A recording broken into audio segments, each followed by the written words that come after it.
जय हिंद प्यारे बच्चों, कैसे हो आप लोग। स्वागत है मेरे चैनल ino.by एजुकेशन में। तो जैसे कि प्यारे बच्चों, हम पिछले वीडियो में पेनिस के बारे में बोले तो शिश्न के बारे में पढ़ रहे थे। शिश्न क्या है, शिश्न की आंतरिक संरचना कैसी होती है, शिश्न के अंदर कौन कौन से भाग पाए जाते हैं।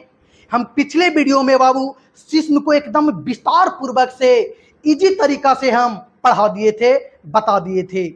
तो आज के क्लास में, आज के वीडियो में हम बाबू नर जनन सहायक ग्रंथि के बारे में पढ़ेंगे, मेल रिप्रोडक्टिव एक्सेसरी ग्लैंड्स के बारे में पढ़ेंगे। जी हां, आज के वीडियो में क्या पढ़ेंगे बाबू, नर जनन सहायक ग्रंथि के बारे में, बोले तो मेल रिप्रोडक्टिव एक्सेसरी ग्लैंड्स के बारे में पढ़ेंगे। तो आप लोग बाबू वीडियो में लास्ट तक बने रहना और नर जनन सहायक ग्रंथि को बिल्कुल इजी तरीका से, बिल्कुल आसान भाषा में समझना बाबू। चलिए हम ज्यादा समय न लेते हैं और नर जनन सहायक ग्रंथि को बाबू बिल्कुल इजी तरीका से समझते हैं। चलिए बाबू, हम पढ़ रहे हैं आज के क्लास में बाबू नर जनन सहायक ग्रंथि के बारे में, मेल रिप्रोडक्टिव एक्सेसरी ग्लैंड्स के बारे में पढ़ेंगे। लेकिन ये नर जनन सहायक ग्रंथि को समझने से पहले, नर जनन सहायक ग्रंथि को समझने से पहले, ये ग्रंथि किसे कहते हैं भाई, ये ग्रंथि का मतलब क्या होता है, ग्लैंड्स का मतलब क्या होता है, वो ग्रंथि के बारे में समझ लेते हैं। उसके बाद हम नर जनन सहायक ग्रंथि को समझेंगे। यानी नर जनन सहायक ग्रंथि को समझने से पहले हम ये ग्रंथि का मतलब समझ लेते हैं, ग्रंथि किसे कहते हैं। उसके बाद हम बाबू नर जनन सहायक ग्रंथि समझेंगे। कोई दिक्कत? चलिए बाबू समझते हैं कि ग्रंथि किसे कहते हैं, भाई ग्लैंड्स किसे कहते हैं, क्या जानते हैं बाबू? चलिए देखो, ग्रंथि क्या है, कोई जीव का नाम है जी? नहीं। तो क्या ग्रंथि किसे कहते हैं भाई? तो ग्रंथि बाबू यह एक विशेष प्रकार के ऊतक का समूह होता है। ग्रंथि क्या होता है बाबू? यह एक विशेष प्रकार के ऊतक का समूह होता है या अंग होता है, या हम अंग भी कह सकते हैं। ग्रंथि क्या होता है बाबू? यह एक विशेष प्रकार के ऊतक का समूह होता है या अंग होता है जो एंजाइम्स एवं हार्मोन का निर्माण करता है एवं उसका क्या करता है, स्रावन करता है बाबू। जो एंजाइम्स एवं हार्मोन का निर्माण एवं स्रावन करता है उसे हम ग्रंथि कहते हैं, ग्लैंड्स कहते हैं। ग्रंथि किसे कहते हैं बाबू? तो यह एक विशेष प्रकार के ऊतक का समूह होता है या अंग होता है जो एंजाइम्स एवं हार्मोन का निर्माण एवं उसको स्रावन करता है बाबू, और उसे हम ग्रंथि कहते हैं, ग्लैंड्स कहते हैं। देखो जो हम बताएं सेम डिफिनेशन हम बाबू ग्रंथि का लिख दिए हैं। ग्रंथि किसे कहते हैं बाबू? तो देखो डिफिनेशन लिखे हैं, यह एक विशेष प्रकार के ऊतक का समूह होता है या अंग होता है जो एंजाइम्स एवं हार्मोन का निर्माण एवं इसका क्या करता है, स्रावन करता है, और उसे हम बाबू ग्रंथि कहते हैं, ग्लैंड्स कहते हैं। ग्रंथि का मतलब समझ में आया ना जी? आया ना बाबू? हाँ। तो अब हम पढ़ते हैं ये नर जनन सहायक ग्रंथि किसे कहते हैं भाई, ये मेल रिप्रोडक्टिव एक्सेसरी ग्लैंड्स किसे कहते हैं भाई, इसका मतलब क्या होता है? तो सुनो, एकदम बिल्कुल इजी है बाबू, एकदम ध्यान से सुनना है। देखो ये नर का मतलब क्या होता है, नर के मतलब नर बोले तो पुरुष की बात कर रहा है। जनन का मतलब क्या होता है बाबू? जनन करना, बोले तो संतान उत्पन्न करना। सहायक का मतलब होता है बाबू सहायता करना, मदद करना, हेल्प करना। ग्रंथि का मतलब हमने अभी अभी बताया, ऊतक के समूह या अंग होता है। नर के मतलब नर बोले तो पुरुष, जनन का मतलब जनन करना, सहायक का मतलब सहायता करना, और ग्रंथि के मतलब ग्रंथि। तो अगर आपसे पूछ दे प्यारे कि नर जनन सहायक ग्रंथि किसे कहते हैं, तो बिल्कुल इजी तरीका से बिल्कुल आसान भाषा में बता देना बाबू। कहना कि नर के शरीर में, बोले तो पुरुष ना बाबू, नर के मतलब क्या जी, पुरुष। तो कहेंगे नर के शरीर में पाए जाने वाले ओवाह ग्रंथि, यानी पुरुष के शरीर में पाए जाने वाले ओवाह ग्रंथि जो कहीं ना कहीं जनन करने में क्या करता है, सहायता करता है, मदद करता है, और उसे ही हम बाबू नर जनन सहायक ग्रंथि कहते हैं। फिर से एक बार, नर जनन सहायक ग्रंथि किसे कहते हैं बाबू, तो नर के शरीर में पाए जाने वाले उबाह ग्रंथि जो कहीं ना कहीं जनन करने में क्या करता है, सहायता करता है, मदद करता है, हेल्प करता है, और उसे हम बाबू नर जनन सहायक ग्रंथि कहते हैं। समझ में आया। नर के शरीर में पाए जाने वाले ओवाह ग्रंथि जो कहीं ना कहीं किसमें, जनन करने में सहायता करता है बाबू, उसे हम नर जनन सहायक ग्रंथि कहते हैं, मेल रिप्रोडक्टिव एक्सेसरी ग्लैंड्स कहते हैं। समझ में आया प्यारे। हाँ, तो जो हमने अभी समझाया सेम उसी प्रकार का डिफिनेशन बाबू हम ये नीचे लिख दिए हैं। देखो हमने क्या लिखे हैं कि नर में पाए जाने वाले वह ग्रंथि जो कहीं ना कहीं जनन करने में सहायता करता है, मदद करता है, और उसे हम नर जनन सहायक ग्रंथि कहते हैं, मेल रिप्रोडक्टिव एक्सेसरी ग्लैंड्स कहते हैं। नर जनन सहायक ग्रंथि किसे कहते हैं, समझ में आ गया ना। हाँ, अब बाबू ये नर जनन सहायक ग्रंथि जो होता है ये 3 प्रकार के होते हैं। नर जनन सहायक ग्रंथि कितने प्रकार के प्यारे, तो 3 प्रकार के होते हैं।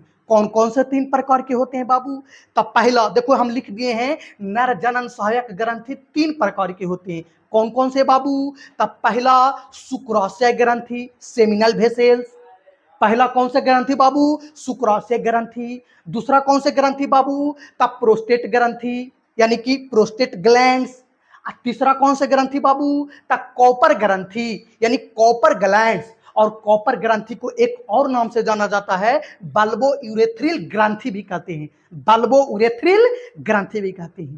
तो नर सहायक ग्रंथि कितने प्रकार के बाबू, 3 प्रकार के। पहला बाबू शुक्राशय ग्रंथि, दूसरा प्रोस्टेट ग्रंथि और तीसरा कॉपर ग्रंथि। समझ में आया। देखो फिगर के माध्यम से समझ लेते हैं। ये है बाबू शुक्राशय ग्रंथि, देखो हम चित्र भी बना दिए हैं।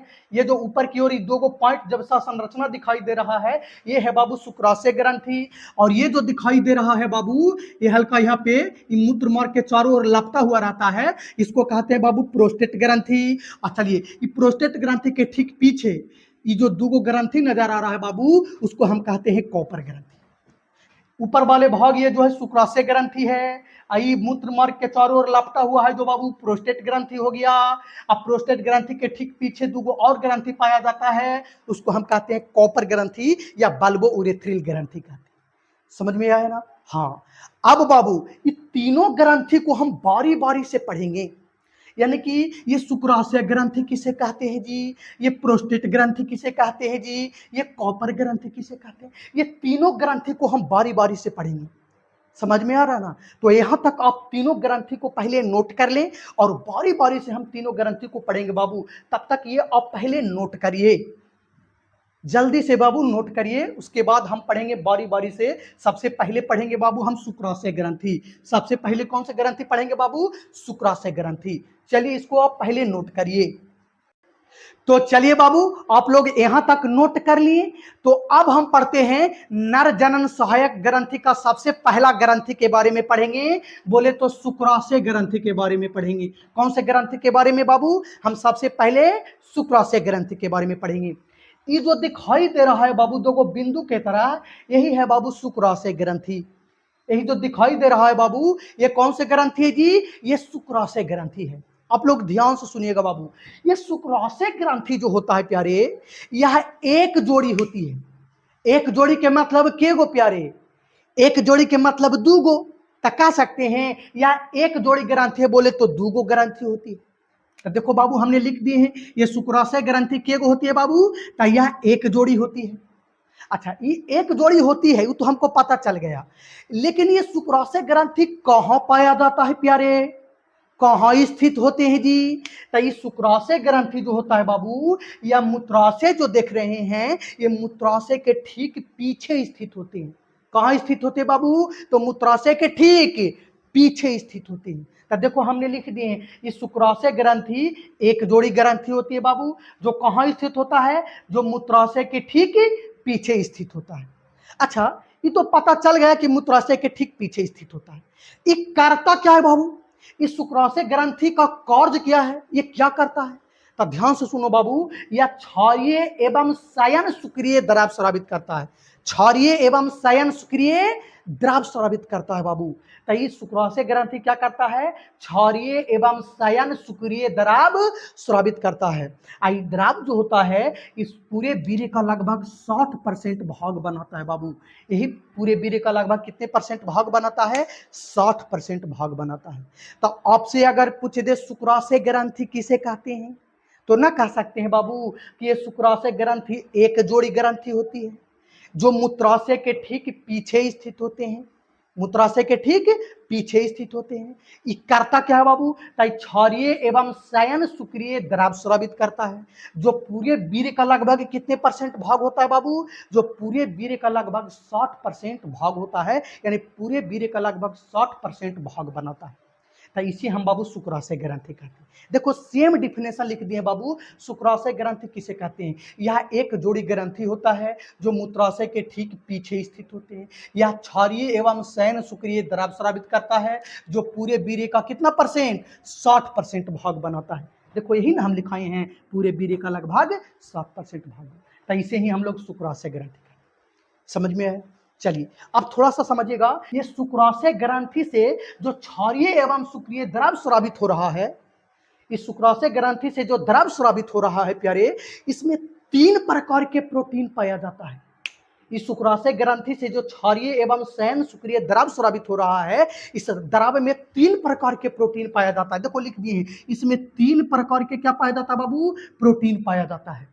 कौन कौन से 3 प्रकार के प्रोटीन पाया जाता है बाबू, तब पहला फ्रैक्टोज शर्करा, याद रखिएगा, यानी शुक्राशय ग्रंथि से जो द्रव स्रावित हो रहा है, द्रव निकल रहा है, इसमें 3 प्रकार के प्रोटीन पाया जाता है। पहला फ्रैक्टोज शर्करा बाबू, दूसरा है बाबू प्रोस्टाग्लैंडिन्स, और तीसरा है सिमिनोजेलिन। यानी पहला फ्रैक्टोज शर्करा, दूसरा प्रोस्टाग्लैंडिन्स और तीसरा सिमिनोजेलिन। ये तीनों प्रोटीन करता क्या है प्यारे, ध्यान से सुनिएगा प्यारे। ये फ्रैक्टोज शर्करा जो है ये शुक्राणु को ऊर्जा प्रदान करता है। ये फ्रैक्टोज शर्करा शुक्राणु को क्या प्रदान करता है प्यारे, ऊर्जा प्रदान करता है। अच्छा, ये प्रोस्टाग्लैंडिन्स क्या करता है, तो इस शुक्राणु एवं अंडाणु को संलयन करने के लिए, योनि दीवार को संकुचन के लिए प्रेरित करता है। शुक्राणु एवं अंडाणु को संलयन करने के लिए, योनि के दीवार को संकुचन के लिए क्या करता है, प्रेरित करता है। देखो हम लिख दिए हैं ये करता क्या है, तो शुक्राणु व अंडाणु को संलयन के लिए, योनि के दीवार को संकुचन के लिए क्या करता है, प्रेरित करता है, ताकि शुक्राणु अंडाणु निषेचन हो सके। चलिए, ये सेमिनोजेलिन क्या करता है बाबू, तो ये जो वीर्य निकलता है, स्खलित वीर्य जो होता है बाबू, ये वीर्य को स्कंदन करने का कार्य करता है। स्कंदन के मतलब बाबू गाढ़ा बनाने का कार्य करता है। तो सेमिनोजेलिन क्या करता है, ये स्खलित वीर्य को गाढ़ा बनाने का, स्कंदन करने का कार्य करता है। समझ में आ गया ना शुक्राशय ग्रंथि प्यारे? देखो फिर से एक बार समझिएगा, हमने क्या कहा, या शुक्राशय ग्रंथि जो होता है बाबू, यह एक जोड़ी ग्रंथि होती है जो कहाँ स्थित होते हैं बाबू, जो मूत्राशय के ठीक पीछे स्थित होते हैं। ये करता क्या है बाबू, तो क्षारीय एवं शयन सुक्रिय द्रव स्रावित करता है, जो पूरे वीर्य का कितने परसेंट, 60% भाग होता है। अब इसे ही हम लोग कौन से ग्रंथि, शुक्राशय ग्रंथि कहते हैं। अब शुक्राशय ग्रंथि से जो द्रव स्रावित हो रहा है, इसमें 3 प्रकार के प्रोटीन पाया जाता है, फ्रैक्टोज शर्करा, प्रोस्टाग्लैंडिन और सिमिनोजेलिन। तीनों के कार्य हमने बता दिया बाबू, बता दिया ना। तो सेम हम जो यहाँ पे समझाए हैं और ये हम नोट कर दिए हैं प्यारे, जो हम यहाँ पे समझाए हैं यहाँ क्या कर दिए हैं, नोट कर दिए। देखो अगर आपसे पूछे शुक्राशय ग्रंथि क्या है, तो यह एक जोड़ी ग्रंथि होता है जो मूत्राशय के ठीक पीछे स्थित होती है। जो करता क्या है बाबू, यह क्षारीय एवं शयन सुक्रिय द्रव स्रावित करता है, जो पूरे वीर्य का लगभग 60% भाग बनाता है।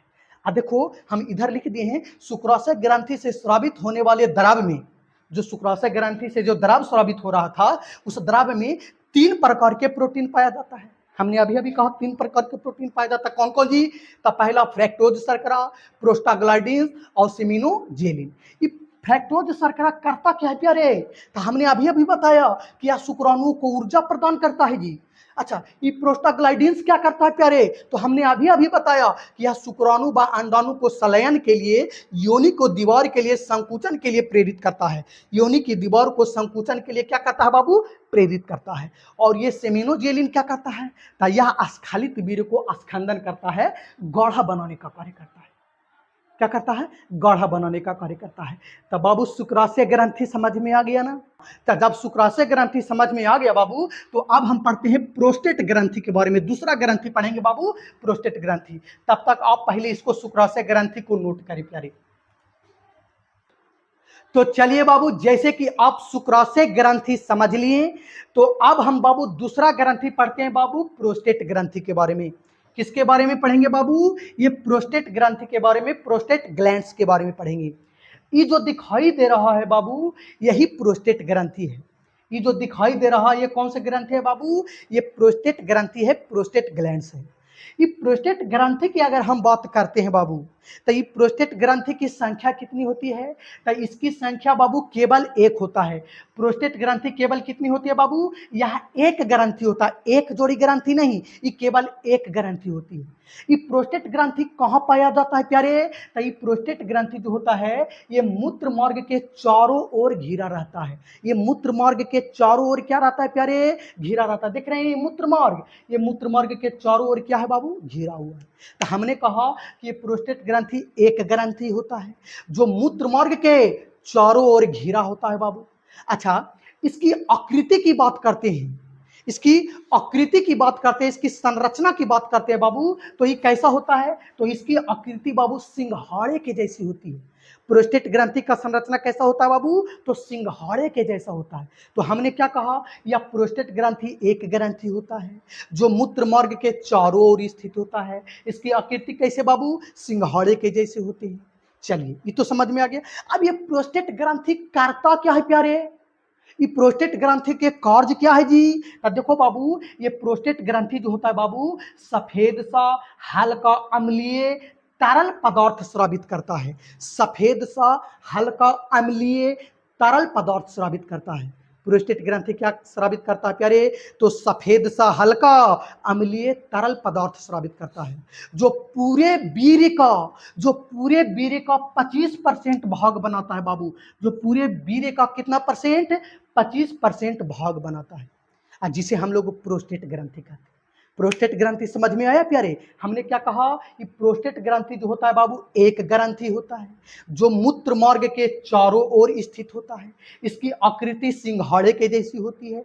ये करता क्या है बाबू? तो यह सफेद सा हल्का अम्लीय तरल पदार्थ स्रावित करता है, जो पूरे वीर्य का कितना परसेंट? 25% भाग बनाता है, जिसे ही हम लोग प्रोस्टेट ग्रंथि कहते हैं। देखो बाबू, अब समझिएगा कि ये प्रोस्टेट ग्रंथि से जो सफेद सा हल्का अम्लीय तरल पदार्थ स्रावित हो रहा है, ये प्रोस्टेट ग्रंथि से जो तरल पदार्थ स्रावित हो रहा है बाबू, उस तरल पदार्थ में विभिन्न प्रकार के एंजाइम्स पाए जाते हैं।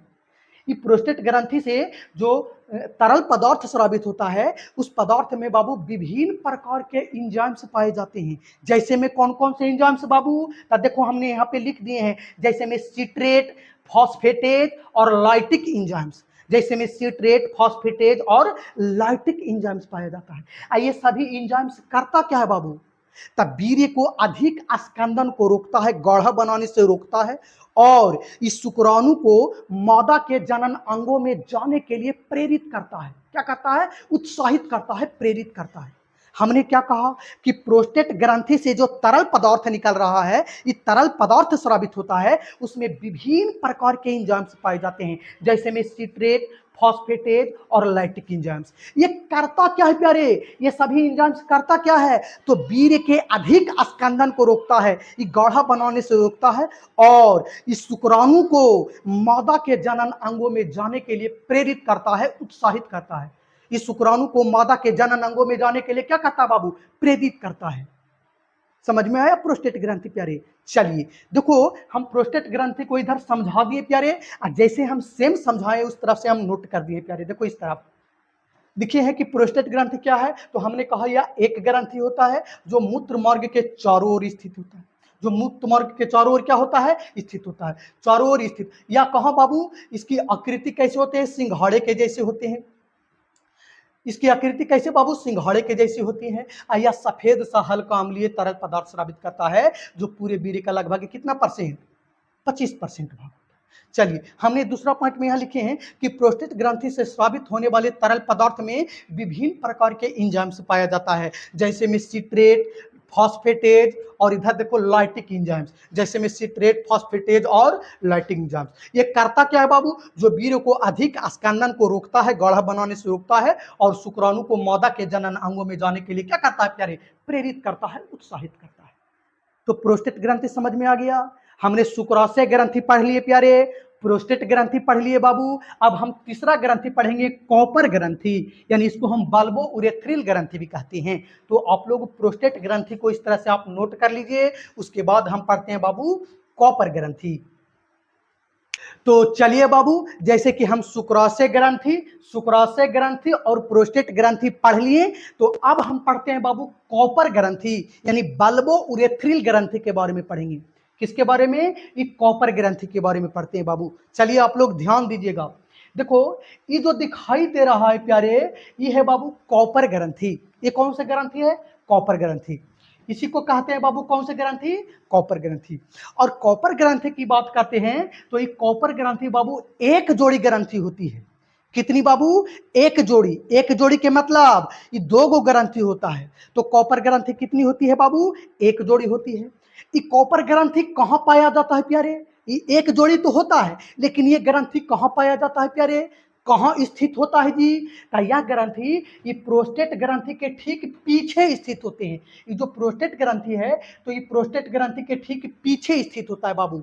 तो हमने क्या कहा, ये कॉपर ग्रंथि जो होता है बाबू, यह एक जोड़ी ग्रंथि होता है, जो कहाँ स्थित होता है प्यारे, जो प्रोस्टेट ग्रंथि के ठीक पीछे स्थित होता है। चलिए, ये कॉपर ग्रंथि करता क्या है प्यारे, इसका कार्य क्या है। तो कॉपर ग्रंथि बाबू ये गाढ़ा, चिपचिपे, क्षारीय तरल पदार्थ स्रावित करता है। ये कॉपर ग्रंथि क्या स्रावित करता है बाबू, तो ये गाढ़ा, चिपचिपा, क्षारीय तरल पदार्थ स्रावित करता है प्यारे, अब जिसे ही हम लोग कॉपर ग्रंथि कहते हैं। अच्छा, ये कॉपर ग्रंथि से जो क्षारीय, गाढ़ा, चिपचिपा तरल पदार्थ स्रावित हो रहा है, ये करता क्या है, ये तरल पदार्थ करता क्या है बाबू, यानी कॉपर ग्रंथि से निकलने वाले तरल पदार्थ करता क्या है, तो ये मूत्र मार्ग को क्षारीय एवं चिकना बनाने का कार्य करता है। मूत्र मार्ग को क्षारीय एवं चिकना बनाने का कार्य करता है, जिसे हम लोग बाबू कॉपर ग्रंथि कहते हैं। तो कॉपर ग्रंथि समझ में आ गया ना। हमने क्या कहा, कि कॉपर ग्रंथि बाबू एक जोड़ी ग्रंथि होती है, यानी एक जोड़ी ग्रंथि होता है बाबू, जो कहाँ स्थित होते हैं जी, जो प्रोस्टेट ग्रंथि के ठीक पीछे स्थित होते हैं। ये करता क्या है बाबू, तो यह गाढ़ा, चिपचिपा, क्षारीय तरल पदार्थ स्रावित करता है प्यारे। आई गाढ़िए, चिपचिपा, क्षारीय तरल पदार्थ करता क्या है, तो ये मूत्र मार्ग को क्षारीय एवं चिकना बनाने का कार्य करता है, जिसे ही हम लोग प्रोस्टेट ग्रंथि कहते हैं। तो जो हमने जिसे हम लोग कॉपर ग्रंथि कहते हैं, क्या कहते हैं प्यारे, कॉपर ग्रंथि कहते हैं।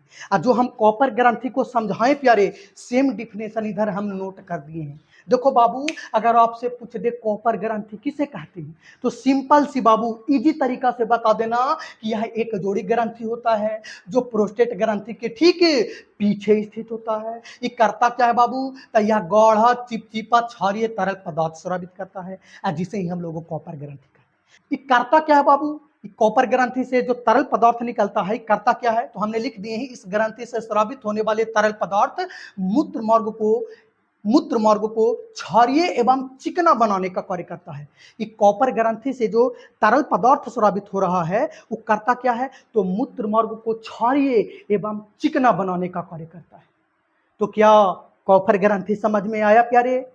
हाँ, तो हम पढ़ रहे थे बाबू नार जनन सहायक ग्रंथि, मेल रिप्रोडक्टिव एक्सेसरी ग्लैंड्स।